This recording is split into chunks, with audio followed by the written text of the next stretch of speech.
All right. So the way I found out about you was working on Tulsi Gabbard's campaign in New Hampshire, and I'm actually wearing her shirt right now, Tulsi 2020. All right. Yeah. And that was an interesting campaign. There were a lot of people from all backgrounds coming together. And to me, Tulsi wasn't like I don't know how you want. She wasn't a dyed in the wool progressive. She was pretty independent minded. Yeah. Are you familiar with the term liberty Republican? Like that's what Mike Lee would call himself. Have you heard that before? It's kind of I have never heard of a liberty Republican. I mean, I know libertarians. right. So liberty Republican is a conservative who leans libertarian. I would kind Okay. of call Tulsi a liberty progressive. Like she was progressive minded on some things, but she had a very libertarian leaning attitude to a lot of things. And that was what really attracted me to her. And I also agreed with her on most things. Like there was this narrative that the only thing libertarians agree with Tulsi on is ending the wars. And I that was like uh my biggest goal during that campaign as far as outreach went was saying, no, we don't just agree on ending the wars. You know, we agree on, you know, the wars is a big thing, but Yeah. even if that were the only thing we agreed on, that's That's like a big thing. it's like a third of the issues. You know, Right. I mean, Right. it's huge, but it goes way beyond that. It goes like to the Federal Reserve, auditing the Federal Reserve. You know, we would like to end it, but she was big on auditing it at least and making it very public what they were doing. Yeah. Ending corporate bailouts and welfare. That's a huge thing for us.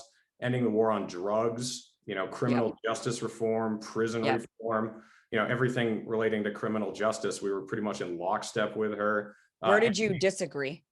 well, yeah, that was actually easier to describe when I was telling someone where we disagree because there were fewer things. So it mostly came down to economics, but we would actually agree on a few things with economics too, especially with Tulsi. So she, you know, she cared about the debt and the deficit and spending. I didn't really hear any other Democrats talking about that other than maybe Hmm. Andrew Yang sometimes, but she had an understanding of, you know, what the world reserve currency was and what relationship that had to our foreign policy. Like I don't even Right. know if Bernie Sanders understands that connection. I never hear him talk about Yeah. that.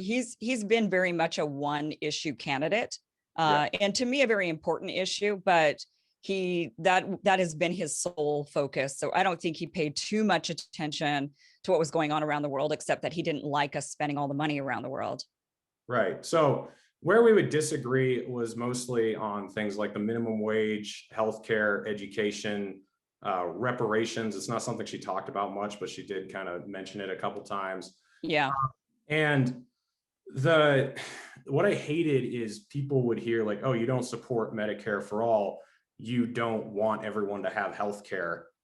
And I'm like, no, that's not where I'm coming from. The reason I am not a fan of these centralized programs is because we've had you know, a great example over the last year how the federal government funds things and where their priorities are. So, you know, Medicare for all, a lot of people, you know, they make the distinction. It's paying for insurance. It's not, you know, it's not providing healthcare. It's just paying for your insurance. And I say, okay, but they were supposed to pay us $600 a piece with this last giant stimulus bill that came through. And look at everything that got piled into it. And, Yeah. you know, the people who are supposedly supporting the progressive cause, they all, pretty much all of them, like caved and voted for Hmm. that bill. I mean, Tulsi and Rashida Tlaib were the only two Democrats to vote against it. And the same with the CARES Act, you know, like every giant, disgusting bill that's come down the pipe, they don't stand their ground and say, no, this needs to be pure. This needs to actually, Right. people Yeah. go for it. And then they, you know, this thing with the force the vote that's been going on with Jimmy Dore and, you know, trying to force these people to make their position obvious. They don't even do that. So Right. my point would be, Right. you know, even if I thought this were a good idea, the execution is where I see it lacking. Hmm. What do you think? I mean, what would you prefer? Because going back to the old way obviously was pretty devastating for a lot of people, myself included. I could not get insured. And my little niece, she couldn't get insured either because she was born with a heart condition, even though everybody in her family was insured. And her dad tried, you know, he had to start his own company after he got laid off. And he was able to get insurance for everyone else except the insurance company rejected her. At the age of 5, she couldn't get any insurance. And that was obviously extremely devastating. So what would you, he had to actually, in that situation, had to pack up his entire family and move to a different state that would give them the insurance, but that ripped them away from their family. That broke up families. So what would you suggest is the better way forward for medical? We can't certainly go, certainly you can't think we should just go back to the way it was. No, but I mean, and I also think it sucks the way it is. I don't think Yeah. any American really thinks our healthcare system works well Right. now. Right. I guess what I don't think is that there is just a cut and dry blanket solution that is going to solve all the problems right away, and thinking that way isn't too productive maybe. But I think the problems are, you have all these pharmaceutical companies and all these insurance companies that are protected by the government. They're given government licensed monopolies so that they can raise the prices of medicine as high as they want. There's like zero competition at all. That's why people go to Mexico to get an operation or to get or something, because they can't here. So, this is a huge, this is something I talk about all the time, but, we're America, the home of free market capitalism. There's like zero free market capitalism in the healthcare industry. It's just corporate profiteering enabled by the government that allows them to jack the prices up as high as they want. And it, with a lot of these policies that we implement, it backs the insurance companies and the pharmaceutical companies and makes them easier to protect their own investments and raise the prices as high as they want, and we get screwed. So I think the first thing is addressing the cost, not the price. Like we could potentially fix the price and just pay for everything, but the cost isn't coming down at all. We're just throwing money at it. And just like with college, with student loans, just like the colleges keep raising the prices and profiteering off the students, that's what's going on with the Medicare system. So I think, I'm not a big fan of all these 3-letter acronym institutions we have, and they're supposedly there to protect us and to make sure that the drugs we're using are healthy. I mean, our system is just so rotten and so full of corruption and so full of cronyism. To me, we just have to start over. Like, we have to eliminate all these protections that all these companies have, and we need to start auditing everything and dismantling the entire system, because if we go straight from here to Medicare for all or something like that, it seems to me like they're not going to eliminate all the cronyism and all the baggage that's already there, regardless of what they're telling us they're going to do. Because, like I said, they never stand their ground. They never vote the way they're supposed to. Do you think they would potentially if the government is the one footing the bill? I mean, right now it's the people footing the bill or employers footing the bill, which to me is the oddest system. I can't imagine how anyone in 2021 with half a brain could think that it's a good idea to have it be supplied by an employer. I mean, that's just odd. It's like, could you imagine if child education was tied to employment and you lost your job and your kids had to get out of school? I mean, that's crazy, right? Like so clearly I think a system that is employer-based insurance is odd. When you just think about it from, like, if we did have to start over and we were creating a society of our own, let's say you and I go off and we decide, okay, let's create this utopia somewhere in the middle of Utah, right? And which I think there are some polygamists that have done that at some point. I can make these jokes. I'm a Mormon. Anyway. I can't, I'm not, so. Yeah, I am a Mormon, technically. So I can make the joke. But if let's say we were to do this, I mean, do you think you and I would come up with this idea of healthcare should be something that's tied to employment?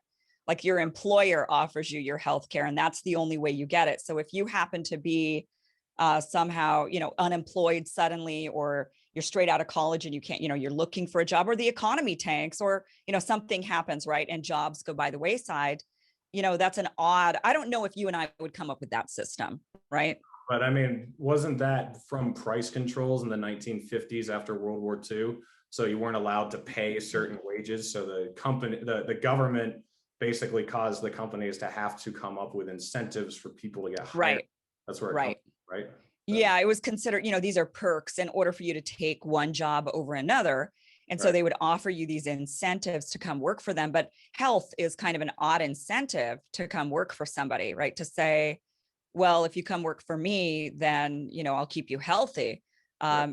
That it seems like, I just think if anyone were starting a brand new society from scratch, no matter who they are, where they sit on the aisle, I just don't know if anybody would come up with that plan. Maybe a plan where we all have to pay for it ourselves. Right. I think that makes more logical sense actually than tying it to your job.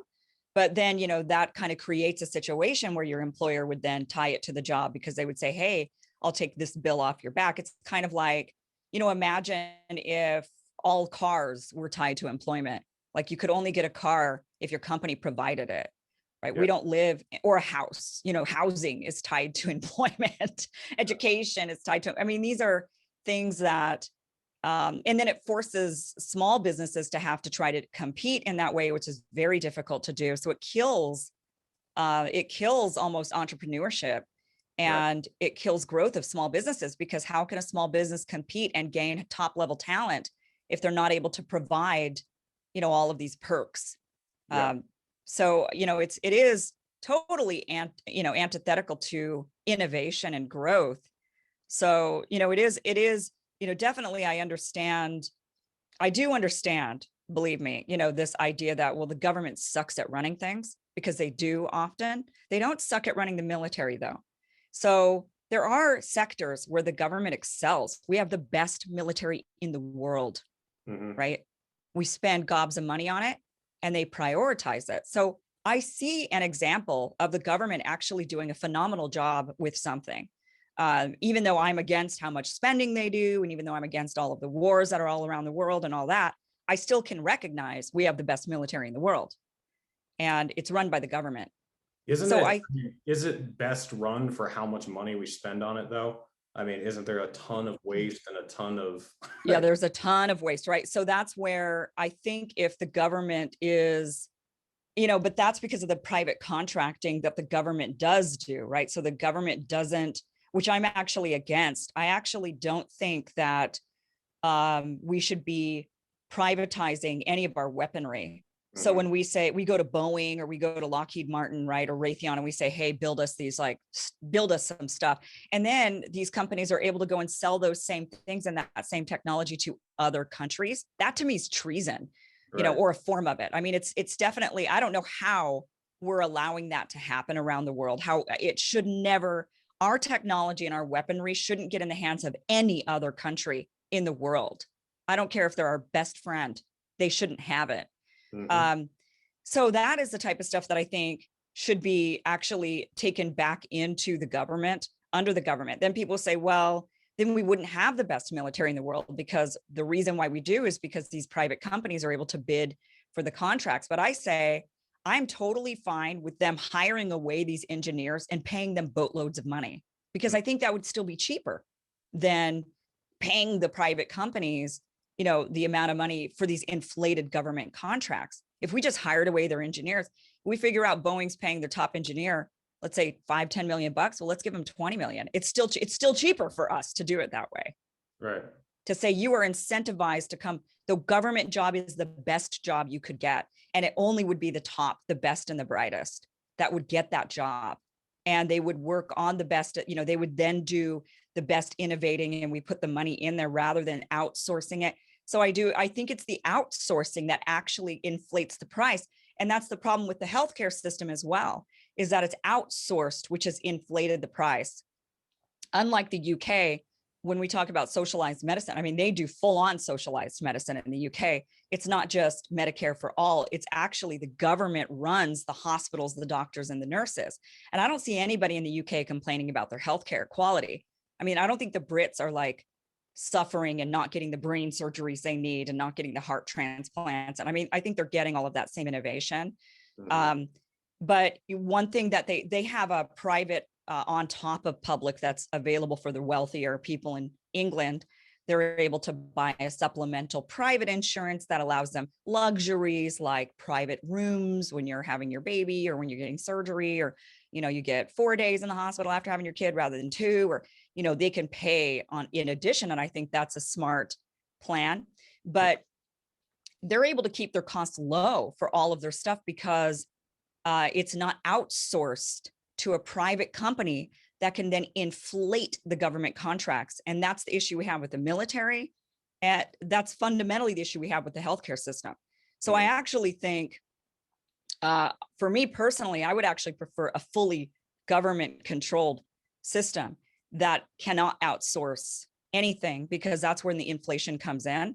And I think that in order to get the best and the brightest, we have to agree as a society that we will pay top dollar for the best doctors, the best researchers, the best engineers, that the best job you can get in this country is that government job, to be the biggest and better innovator, and that we give them carte blanche. That's what China does. Actually, in China, the country, the government scientists and the government engineers have the best job in the country and the most freedom for innovation in the entire country.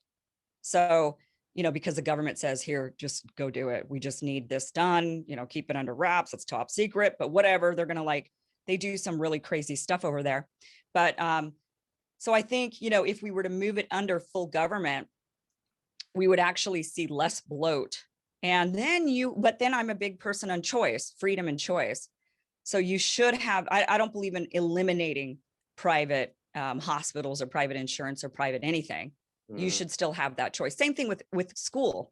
We do that with education. We say, you will always be able to send your kid to school. You don't ever have to worry about that. It might not be the school you want or the exact education you want for your kid, but your kid will have a place to go and get some kind of education. I went to the worst education system in the country, one of the worst. And I think I turned out okay. I think I'm still smart. So, and I came from literally I think it's ranked 49th in the whole country. It was the worst education system. No offense to the Boise education system, but I think it wasn't so great. So, but we still have a choice. You can still take your kid and put him in private school, right? You don't get to then take your tax dollars with you. The tax dollars stay in the public system. But if you want, because you have the luxury and the ability, you can take your kid to a private school.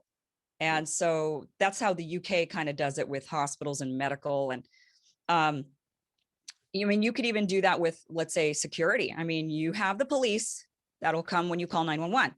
If you can afford private security, you are at liberty to go and contract for that.